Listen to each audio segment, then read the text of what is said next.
Welcome to La Louisiane, conversations brought to you by the official magazine of the University of Louisiana at Lafayette. I'm Managing Editor Marie Elizabeth Oliver. Today we're welcoming a special guest, Scott Durbin, an assistant professor in UL Lafayette School of Music and Performing Arts and leader of the school's music business program.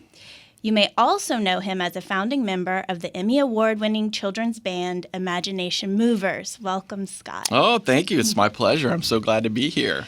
Well, we're very excited to have you. I know over the last 22 years, your band Imagination Movers has recorded more than 250 songs. That's insane. Crazy just to think about. 76 TV episodes, which are now available on Disney+, not to mention international and U.S. tours that have brought you everywhere from Lollapalooza to Festival International here in Lafayette. So I was just curious, it's been a long journey, multiple decades. What's been your favorite part of this journey so far as a professional musician? Well, I think, off the bat, I'm sort of a pedestrian musician. So I'm not like a very good musician. It's so funny because when we did the show, anytime you sort of had to lip sync your songs that you had wrote, right, it was hard because I'm not one to be able to I play piano on the show and mandolin, but I have to look at my hands and sing. But like when you're doing it for television, you have to play to the camera. Right. So it was kind of. But anyway, long story short. Well, it's hard enough with the piano. You're already thinking about two different hands. Exactly. And then I have to think about the camera and where my blocking is and all this angle. So it was a lot. But, as far as being a musician and doing stuff 22 plus years with the Movers, I think the key is being able to do it with my friends. Our relationship started as friends. Mm-hmm. And I'd known Smitty since high school. I went to high school with him, and so we've known each other for a long time. And had this wonderful idea to create a local live-action kids show that really kind of succeeded in beyond our wildest dreams. So we climbed the mountain, and we're on the other side. But the fact that we have remained friends, that we still enjoy writing songs together, performing. I think that's one of the most proud, that's one of the more prouder aspects of the Movers is just that we've maintained this wonderful friendship through the duration of nothing to something, and even post, Disney and still existing and succeeding. It's one of the things I'm most proud of. That's great. And are you still recording and? Yeah, we still record. We released an album called Blue Skies last year. We have a song called Ice Cream Sandwich that a lot of people really like. And so we performed that live. We'll be doing that this coming up weekend. And so it's a lot of fun. It really is. Amazing. Well, in addition to all of that, I know you served as a Grammy U mentor this past year, still kind of in process of doing that, correct? That's correct. So it runs from November to May. Okay. The whole program does. And I'm paired with a mentee who is interested in the music industry.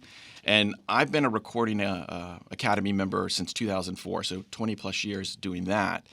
And I think this was the opportunity where I kind of wanted to have that experience so I could apply it to the students here at UL to make it beneficial for them. And if you don't know, the Grammy U is sort of the Recording Academy's professional membership for emerging professionals and creatives. And so, if you're 18 to 29 and you're interested in that, the Grammy U is definitely something I would encourage you. And I've had a wonderful relationship with my mentee, and I'm taking a lot of that experience and of course, working with our students here at UL. Yeah, so I know it's probably the music industry has evolved a lot since you started. How do you prepare students? I know in the music business program, these are all people who are coming knowing they want to kind of be on that business side, or at least toe the line between the two.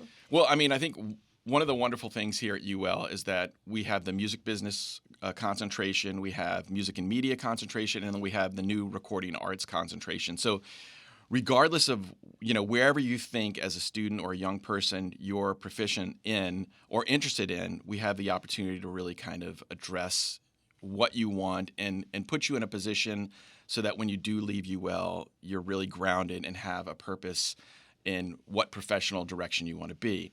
So with that being said, I think as coordinator of the music business program, music business is, like you said, it's dynamic. It's moving at lightning speed, especially with AI and all of that.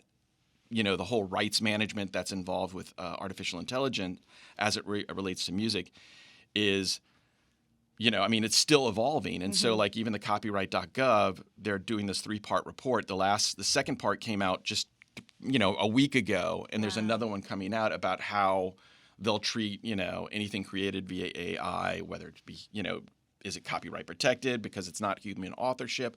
All of those issues are all these things that are emerging. And so I've got to stay on top of this in order to really kind of see how our students can benefit from all of the changes that are happening, all the issues like rights management and even revenue streams that might come from it. So I need to be on top of my game because it is like what is relevant now, 6 months from now could be now could be obsolete. Yes. So it definitely keeps you on your toes, but there are certain base issues that haven't changed, but are they're still in crux. So it's definitely a wonderful kind of field to be in because it is dynamic. It does keep you on your toes. What are students kind of most surprised to learn about coming in when they're talking about like the business side of the industry? I think for me, the surprise is really just kind of understanding basic copyright.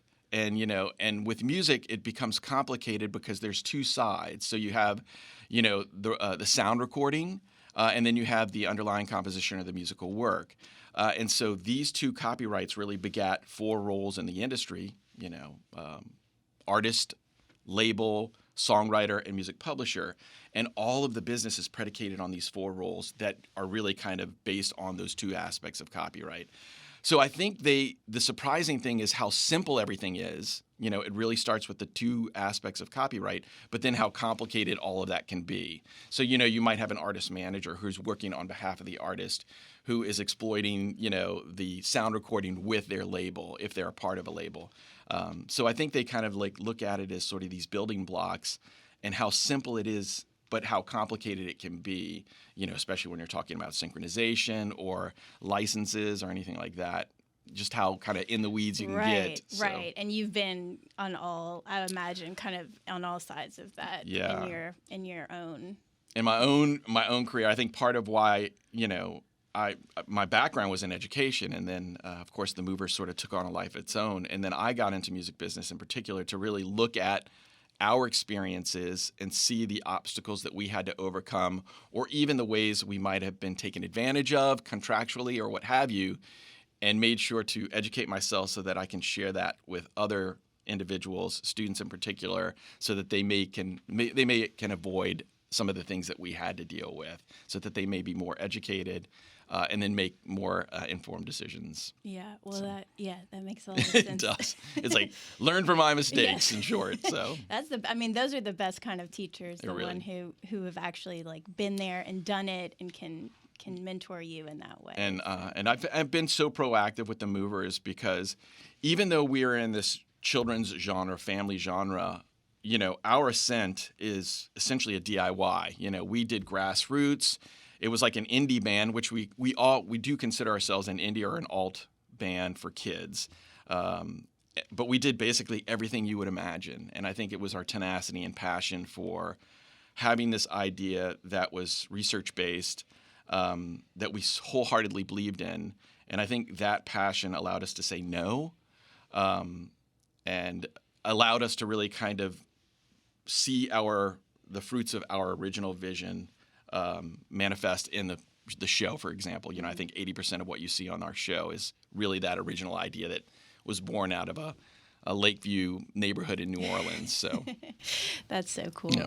You mentioned Lakeview. I know New Orleans was a big part of the Movers and kind of you as a musician, and now you're here in Lafayette. I was just curious, what do you feel like kind of inspires and draws in so many musicians here in South Louisiana and Lafayette and New Orleans? Is there something about the culture, or what have you noticed? Well, it's the water. No, I think exactly.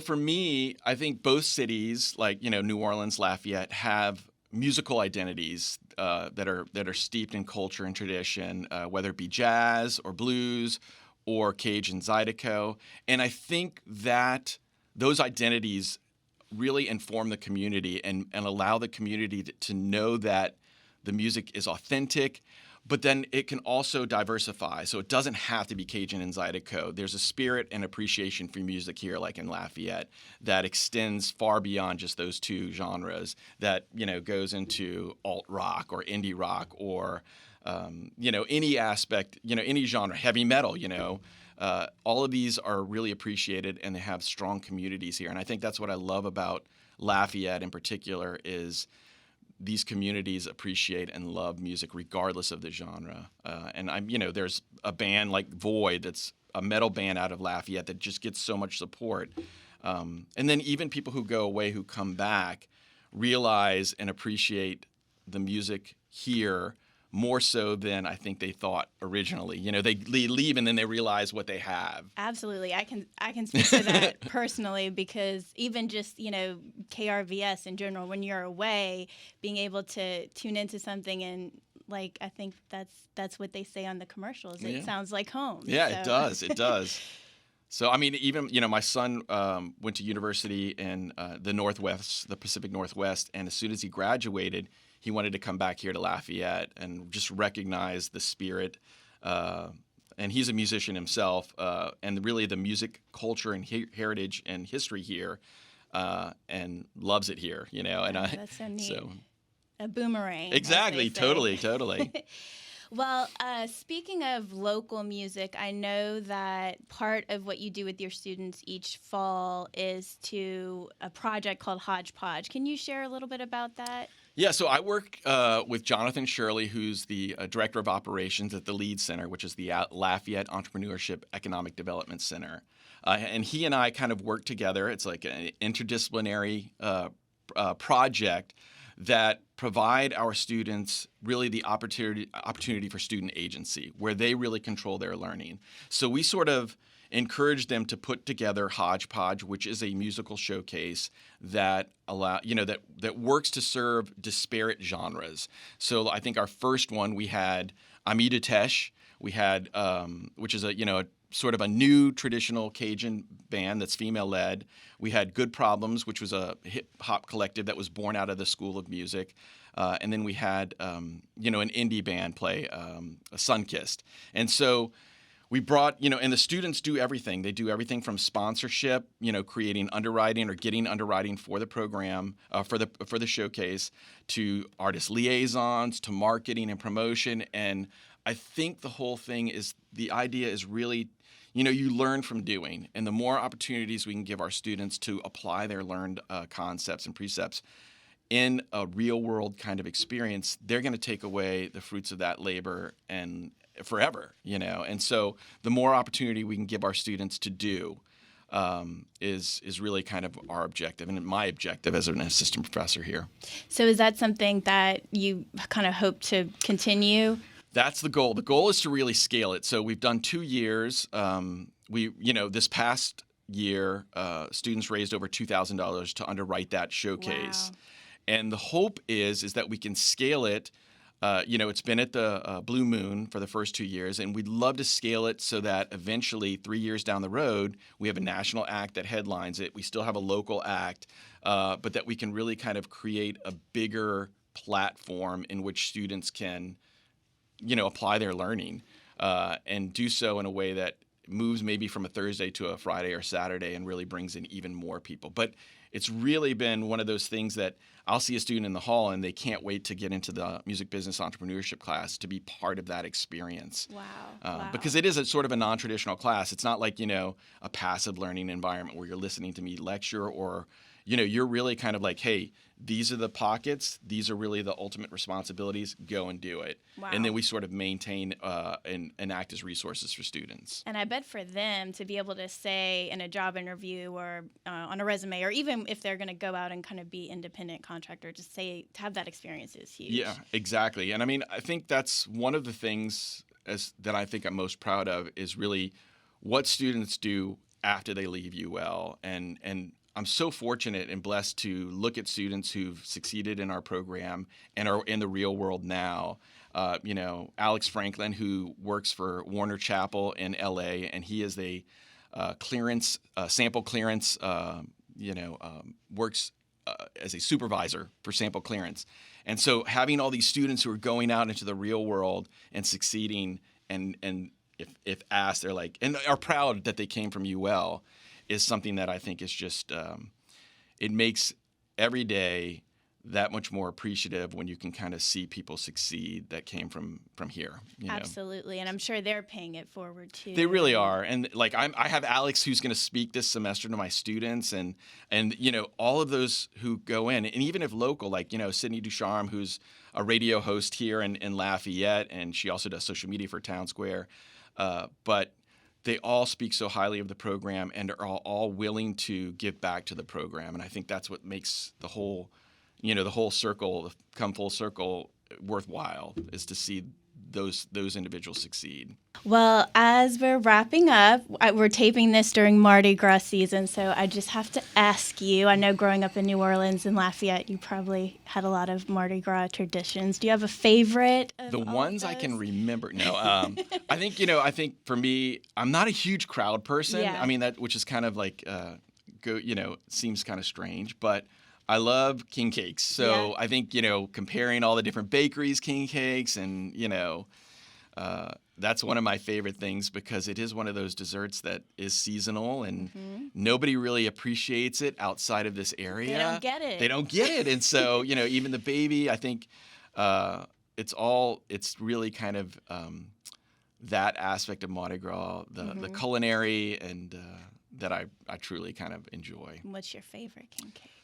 Jeez Louise. Randazzo's in New Orleans is great. Gambino's is great here. And then of course, if you do the traditional king's cake, those are all awesome as well. So, but I think Randazzo's and Gambino's are my two favorites. Traditionalists. Yeah. Yes, exactly.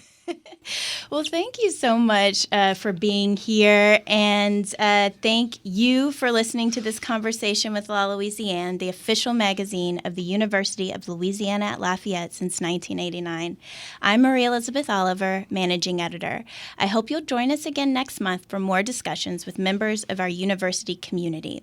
You can listen to an archive of this interview by visiting louisiana.edu/magazine. KRVS is listener-supported public radio for Acadiana, a service of the University of Louisiana at Lafayette. We'll see you next time.